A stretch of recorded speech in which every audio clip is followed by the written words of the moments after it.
얼마 전에 교회 2층 화장실에서 이용모 목사님께서 손에 고무장갑을 끼고 집게를 들고 열심히 화장실 쓰레기통을 비우는 장면을 본 적이 있습니다. 화장실에서 평소보다 어떤 냄새가 심했는지 그렇게 열심히 화장실 쓰레기통을 정리하더라고요. 사실 냄새가 나긴 했을 때 저는 나 그럭저럭 견딜만 했습니다. 치울 정도는 아니다 생각을 했는데 열심히 치우셨어요. 그러면서 이런 생각이 들었습니다. 역시 목마른 사람이 우물을 파가는구나. 본인이 못 견디면은 그렇게 정리하고 치울 수밖에 없는 겁니다. 우리도 마찬가지죠. 어떤 사람은 어떤 일에 대해서 반응이 다 다르잖아요.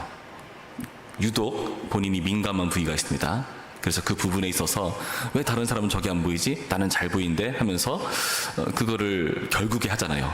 왜요? 내가 하려고? 아니요. 아무도 하는 사람이 없으니까. 따지고 보면 그게 하나님께서 그 사람에게 주신 고유의 은사라고 생각하는데요.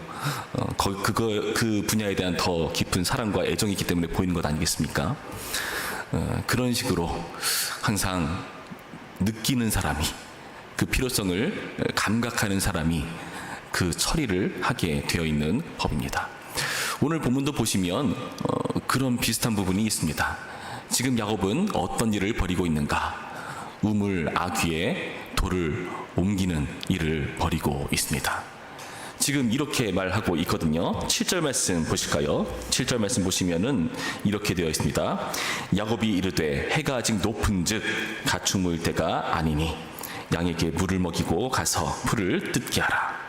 그들이 이르되 우리가 그리하지 못하겠노라. 때가 다 모이고 목자들이 우물 아귀에서 돌을 옮겨야 우리가 양에게 물을 먹이느니라.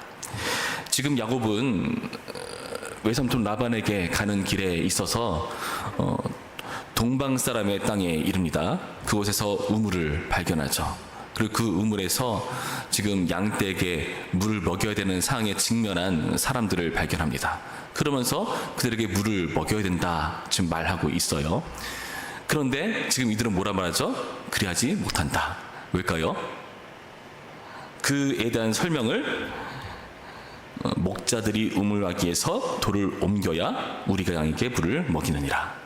여러분, 이 표현은요, 그 앞선 지금 이 내용의 배경을 설명하고 있는 2절 말씀에서도 똑같이 말하고 있거든요.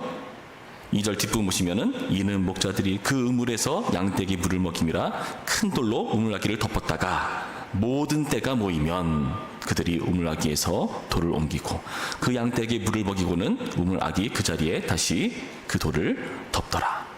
모든 때가 모여야 물을 말 수가 있다는 법칙을 지금 두 번이나 걸쳐서 배경 설명에 그리고 여기 나타난 우물가에 있는 사람들의 말로 설명하고 있습니다. 그 말은 무엇입니까? 모든 때가 모여야 물을 마실 수 있다는 것을 강조하는 겁니다. 여러분, 왜 모든 때가 모여야 물을 마실 수 있을까요? 그 우물아귀를 덮은 돌이 혼자서는 옮기지 못합니다. 모든 때가 모여야 모든 사람이 힘을 합해서 옮긴다 되어 있는데 오면은 굴린다는 겁니다. 못 뜨는 거예요. 그냥 굴려 내리는 겁니다. 그 정도로 많은 사람의 합력이 필요한 일이기 때문에 지금 이들은 그 자리에 죽치고 앉아가지고 사람들 모이기를 기다릴 수밖에 없는 겁니다. 여러분, 야곱은 그런 상황에서 왜 양들에게 물을 먹여야 된다고 말하고 있을까요? 정말 그 양들을 위해서 이 말을 하고 있는 걸까요? 여러분, 지금 야곱이 이 요청을 하고 있는 시점을 잘 봐야 됩니다. 야곱이 왜 갑자기 이 말을 하고 있는가? 이유가 있기 때문에 지금 이 말을 하고 있는 겁니다. 혼자서 옮길 수 있는 그 자리가 아니기 때문에 반드시 이들의 도움이 필요한데 이들에게 이걸 요청하는 이유는 지금 이 말이 어떤 말 다음에 나오고 있는지를 잘 보시면 됩니다. 4절부터 말씀 볼까요? 이렇게 되어 있죠. 야곱이 그들에게 이르되 내 형제여 어디서 왔느냐? 그들이 이르되 하란에서 왔노라. 야곱이 그들에게 이르되 너희가 나홀의 손자 라반을 아느냐? 그들이 이르되 아노라. 야곱이 그들에게 이르되 그가 평안하냐? 이르되 평안하니라. 지금 뭘 물어보죠? 거기 있는 사람들에게 어디서 왔는지 물으니까 하란에서 왔다. 라반을 아느냐? 안다. 그가 평안하냐? 평안하다. 지금 그가 목적하고 있는 자리 하란의 라반의 소식을 들었습니다. 그렇죠? 근데 더욱이 어떤 사실을 알게 되는가? 6절 제일 마지막에 그의 딸 라헬이 지금 양을 몰고 오느니라. 원문에는 보라, 그의 딸 라헬이 양을 들고 오고 있다. 지금 그 시점을 강조하고 있는 거예요. 라헬이 오고 있는 지금 광경을 지금 이들은 주목해서 보라는 듯이 설명하고 있다는 겁니다. 그 다음에야 지금 우물 아기를 덮은 저 돌을 옮기자라고 제안하고 있는 겁니다. 야곱이 양들에게 물 먹이려고 그러는 게 아닙니다. 왜 그렇게 하는 겁니까? 라반의 소식을 들었기 때문에. 그 라반의 딸 라헬이 양을 몰고 오고 있다는 소식, 그의 아버지 양떼를 몰고 오고 있다는 소식을 듣고 나서 지금 이 요청을 하고 있는 겁니다. 그 이유는 무엇일까요? 라반에게 잘 보이기 위한 거죠. 라반의 딸을 위해서, 라반의 양을 위해서 지금 이 노력을 기울이고 있는 겁니다. 근데 문제는 뭡니까? 지금 오늘 본문에서 두 번이나 언급되듯이 모두가 모여서 옮길 수 있는 그 정도의 무거운, 옮기기 쉽지 않은 돌이라는 것을 강조하고 있잖아요. 근데 아무도 그 돌을 힘내서 옮기려고 하지 않죠. 다 모이지 않았으니까요. 결국 어떻게 됩니까? 옮기지 못한 상황에서 결국에 라헬이 옵니다. 9절 말씀, 야곱이 그들과 말하는 동안에 라헬이 그의 아버지의 양과 함께 오니, 그가 그의 양들을 치고 있었기 때문이더라. 그래서 어떻게 합니까? 야곱이 어떻게 하죠? 놀라운 사건이 벌어집니다. 10절 말씀 우리 함께 읽을까요? 10절 말씀 시작. 야곱이 그의 외삼촌 라반의 딸 라헬과 그의 외삼촌의 양을 보고 나아가 우물 아귀에서 돌을 옮기고 외삼촌 라반의 양떼에게 물을 먹이고. 어떤 일이 벌어졌죠? 우물 아귀에서 돌을 옮겼다. 누가요? 야곱이. 그것도 혼자서. 여러분, 이것은 오늘 본문의 그 전개상 도저히 불가능한 일을 야곱이 한 겁니다. 야곱이 힘이 셌을까요? 그 모든 사람보다 장사였을까요? 우리는 앞선 문맥에서 야곱이 매끈매끈한 사람이라는 것 잘 알고 있습니다.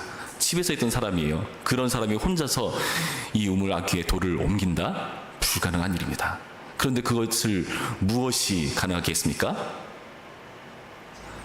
지금 자세히 보시기 바랍니다. 10절 말씀을 자세히 보시면 이렇게 되어 있습니다. 야곱이 그의 외삼촌 라반의 딸 라헬과, 그의 외삼촌은 원문상 그의 어머니의 형제 라반의 딸 라헬입니다. 그의 외삼촌의 양을 보고 나아가 우물 아귀에서 돌을 옮기고 외삼촌 라반의 양떼에게 물을 먹이고. 그러니까 지금 외삼촌 라반이 3번이나 강조돼요. 원문적으로 말한다면은 그의 어머니의 형제 라반이, 그의 어머니의 형제 라반의, 그의 형제 어머니의 라반의, 이런 식으로 3번이나 반복하고 있다는 겁니다. 지금 야곱은 그가 열정을 낼 수 있었던 이유, 그의 어머니의 형제 라반을 의식했기 때문에 지금 이런 일을 할 수 있었던 겁니다. 내가 이걸 계기로 해서 라반에게 닿아야 한다는 그런 절실함이 지금 이러한 열심을 내게 만든 겁니다. 그래서 이 일 후에 양떼에게 물을 먹이고 라헬에게 입 맞추고 소리내어 울면서 지금 자신의 정체를 밝히죠. 12절 말씀, 그에게 찾기가 그의 아버지의 생지요. 리브가의 아들됨을 말하였더니 라헬 달려가서 그 아버지에게 알리매 라반이 그의 생질 야곱의 소식을 듣고 달려와서 그를 영접하여 안고 입 맞추며 자기 집으로 인도하여 드리니 야곱이 자기의 모든 일을 라반에게 말하매 라반이 이르되 너는 참으로 내 혈육이로다. 지금 자신을 그의 아버지의 생질, 그러니까 라헬의 아버지의 생질, 원문은 형제입니다. 관련된 혈육이다. 그걸 강조하니까 그 소식을 듣는 라헬이 달려가죠. 그래서 알리니까, 그의 생질이라는 소식을 알리니까 라헬이 지금 라반이 그 소식을 듣고 또 달려옵니다. 열정을 내죠. 그러면서 참으로 내 혈육이다. 원문은요, 골육이다. 더 와닿게 표현해볼까요? 너는 내 뼈요 살이다. 비슷한 말씀 어디서 들었죠? 아담과 하와의 그 관련성에서 아담이 하와에게 뼈 중에 뼈, 살 중에 살이라 했던 최상급과 비슷한 말을 지금 하고 있는 겁니다. 그만큼 우리는 한 몸 된 혈육이다. 한 몸 된 골육이다. 함께 한 피를 나눠 가진 그 형제됨을 서로 알고 이에 대해서 열정을 내는 그 과정으로 오늘 본문을 소개하고 있습니다. 야곱은 이 혈육 때문에 열정을 내고 라반 또한 이 혈육 때문에 열정을 내고 우리의 혈육됨을 지금 언급하고 있다는 겁니다. 여러분, 이 모습을 보면은 야곱의 열심의 근거는 무엇입니까? 지금 돌을 옮겼다는 건요, 거의 어느 정도의 느낌이냐면은 우리가 지난 시간에 살펴봤듯이 이전에 어떤 일이 있었습니까? 하늘과 땅이 연결되는 일이 있었어요. 사닥다리 때문에요. 하나님과 연결되는 것을 야곱은 기념하기 위해서 자신이 베고 놓았던 돌을 세웁니다. 베드엘이라고 이름을 짓죠. 돌을 세웠어요. 하나님과 연결을 기념하기 위해서 돌을 세웠습니다. 지금 야곱은요, 라반과의 연결을 위해서 돌을 옮겼어요. 그러니까 마치 이 구절은요, 하나님과 연결되는 그런 감격과 같이 묘사되어 있다는 겁니다. 그 정도의 열정이라고 지금 표현해주고 있는 겁니다. 여러분, 이렇게 야곱의 열정은요, 라반과 연결되기 위한 열정이었습니다. 그 혈연 단신으로 지금 이곳에 이르러서 드디어 들은 자기 외삼촌의 소식, 그 소식을 듣고 내가 살 길이다 라는 각오를 가지고 평소 할 수 없었던 자신의 일을 버리는 그런 열정을 내고 있었다는 겁니다. 여러분, 우리도 마찬가지입니다. 우리와 관련 있는 사람, 특히 혈육, 골육이라면 열정을 내게 돼 있죠. 나와 친한 사람, 정말 내 목숨을 줄 만한 나의 가족, 나의 사랑하는 자녀, 이런 사실을 확인할 때야 우리가 열정을 내지 않습니까?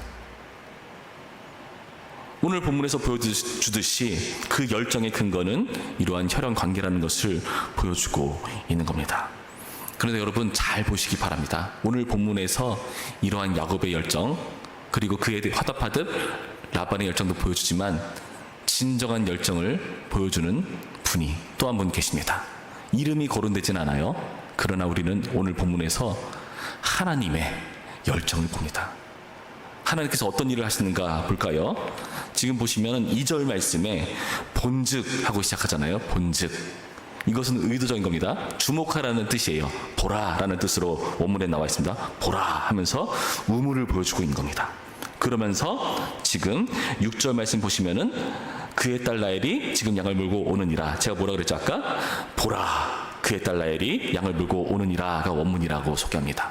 그러니까 보라라는 것은 주목해 보라는 거죠. 지금 이 본문을 기록하고 있는 이 저자가요, 지금 이 상황을 강조해서 보여주고 있는 겁니다. 무엇을 보라고요? 우물을 보라고요. 그리고 라반의 딸 되는 라헬이 오는 것을 보라고 지금 설명하고 있는 겁니다. 이전의 본문에서도 야곱이 두 가지를 봤습니다. 뭘 봤죠? 사닥다리를 봤어요. 그리고 뭘 봤습니까? 그 사닥다리 끝에 그 위에서 하나님께서 말씀하시는 걸 봅니다. 그의 조상들에게 주신 약속, 그리고 야곱에게 특별히 주시는 축하 약속, 그것을 봅니다. 야곱은요, 지금 이 과정을 통해서 이런 일들로, 이런 과정으로 이끄시는 놀라운 하나님의 역사를 볼 수밖에 없는 겁니다. 하나님의 이름이 언급되지 않아서 자연스럽죠. 여러분, 우리의 일상도 그렇습니다. 우리의 일상도요, 하나님의 역사하시는 것이 너무나 자연스러워서 하나님이 일하신 줄 우리는 의도적으로 의식하지 않으면 놓쳐버립니다. 하나님이 언급되지 않듯이 말이죠. 그러나 하나님은 일하셨습니다. 정말 절묘하게 그 우물가에서 마침 하란에서 온 사람들을 보게 했고, 또 그가 라반을 알고 있었고, 그가 또 라반의 딸이 오고 있다고 소개시켜주고 그 자리에 지금 오고 있고 왔고. 여러분, 이게 가능한 일일까요? 세상의 드라마나 영화도 이렇게 안 짭니다. 너무나 말도 안 되기 때문에. 사람들이 저것은 거짓이라고 할 것이 뻔하기 때문에 그렇게 짜지 않습니다. 자연스럽지가 않거든요. 그러나 하나님은 우리 가운데 이렇게 놀라운 하나님의 일 가운데로 이끄시는 분이십니다. 더욱이 더 놀라운 것, 야곱이 그 우물에 돌을 옮겼다. 우리는 야곱이 어떤 사람인지 알고 있습니다. 돌을 옮길 만한 인물이 못 됩니다. 그러나 그가 괴력을 발휘하죠. 그동안 운동을 해왔습니까? 전혀 그렇게 설명하지 않아요. 그리고 그동안 지치지 않았겠습니까? 그런데 그 돌을 옮깁니다. 하나님이 하신 일이라는 겁니다. 여러분, 우리는 오늘 말씀을 통해서 깨달아야 합니다. 하나님께서 우리의 모든 일 가운데 그 환경을 조성하시는 일을 벌이고 계시다. 마침 그들을 이루시는 하나님, 그리고 그 마침이라는 것은 야곱의 그 어렵고 힘든 과정의 끝에 하나님께서 때가 되었을 때에 이루시는 과정인 것을 확인해 보는 겁니다. 여러분, 우리는 이 사실을 잊어서는 안 됩니다. 우리의 열심도 있지만 그 우리의 열심을 감싸고 있는 하나님의 열심이 있다는 것을 믿으시기 바랍니다. 여러분, 우리는 이 하나님의 열심 안에서 열심을 내는 존재여야 합니다. 하나님의 열심 안에서 내지 않는 열심은요, 의미 없습니다. 그러나 우리의 열심이 하나님의 열심이 안에 있다는 것을 여러분 헤아리셔야 됩니다. 그렇게 해야 우리의 열심이 의미가 있습니다. 그렇지 않다면요, 우리의 열심은요, 하나님과 상관없는 열심이 되어버릴 수도 있고요. 그리고 우리가 뭔가 이것은 하나님의 뜻이라는 확신을 가지고 열심을 내었을 때에 그에 대한 믿음과 하나님께 대한 소망을 가지고 견디며 이겨낼 수 있습니다. 그리고 기어이 하나님께서 우리 가운데 일하시는 그 놀라운 역사를 확인할 수가 있습니다. 하나님께서 마침 적절한 시간과 적절한 장소에 적절한 행동을 할 수 있도록 역사하십니다. 그것을 아는 자이기 때문에 우리는 이 자리에 모여서 뭘 하죠? 기도라는 걸 합니다. 하나님의 열심을 믿기 때문에 하는 기도입니다. 그렇지 않다면 기도하지 않을 겁니다. 그냥 우리 열심을 내겠죠. 그러나 우리는 기도하죠. 왜요?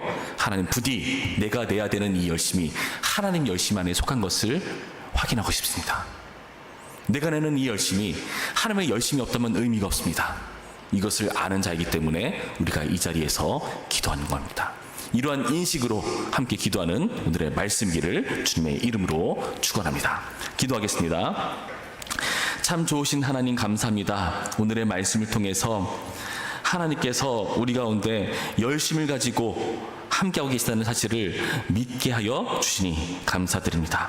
오늘 이 자리에서 우리의 기도가, 그리고 이 기도 이후에 우리의 삶에서 되는 모든 열심이 하나님의 열심 안에 있다는 것을 확인하고, 그것을 우리가 확인했을 때에 그 안에서 소망을 가지고 신앙으로 견디며 열심 낼 수 있도록 인도하시고 도와주시옵소서. 감사드리며 예수님의 이름으로 기도했습니다. 아멘.